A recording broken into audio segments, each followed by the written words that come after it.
শঙ্কর মাছ তো তোমরা অনেকেই অনেকভাবে খেয়েছো, কিন্তু এইভাবে কি কখনো করেছো?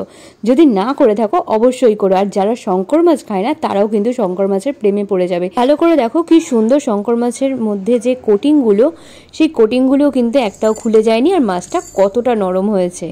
চলো আজকে চট জলদি চিলি ফিশ এইভাবে বানিয়ে নিই একদম কম সময়। প্রথমেই বলি, শঙ্কর মাছগুলো ছোট ছোট করে পিস করে নিয়েছিলাম, তারপর সেটা নুন দিয়ে ম্যারিনেট করে দিয়েছি কর্নফ্লাওয়ার আর এগ হোয়াইট। এর মধ্যে দিয়েছি আগে থেকে করে রাখা একটা সসের মিক্সচার। সেই সসের মিক্সচারটার মধ্যে আছে soya sauce, chilli sauce, tomato sauce আর 1 টেবিল চামচ মতো ভিনিগার। আর সাথে দিয়েছি নুন, চিনি, গোলমরিচ গুঁড়ো, এমনি লঙ্কার গুঁড়ো, কাশ্মীরি লঙ্কার গুঁড়ো পরিমাণ মতো দিয়ে সমস্তটা একসাথে মিক্সড করে রেখেছিলাম। আর তারপরে মিডিয়াম টু লো ফ্লেমে ভেজে নিয়েছিলাম, আর সাথে একটু চাপা দিয়ে দিয়েছিলাম যাতে ভেতর থেকে জুসি হয়। খুব কড়া করে কিন্তু ভাজা যাবে না।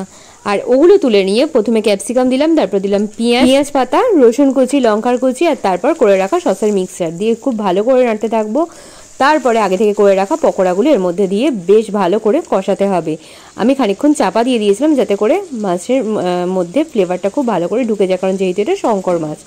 তারপর ওপর দিয়ে একটু গোলমরিচ ছড়িয়ে দেবো, আর করে রাখা কর্নফ্লাওয়ার গোলা জলটা দিয়ে দেবো যাতে বেশ একটা ট্রান্সপারেন্ট লুকস আসে। আর সবার শেষে ওপর দিয়ে স্প্রিং অনিয়ন কুচি আর একটু সাদা তিল দিয়ে পরিবেশন করলাম। কি হলো তো চটজলদি চিলি ফিশ? খাবে তো চটপট চলে এসে এবার আমি নয় গন্ধ কথা বলবে। কি পাচ্ছ তোমরা গন্ধ?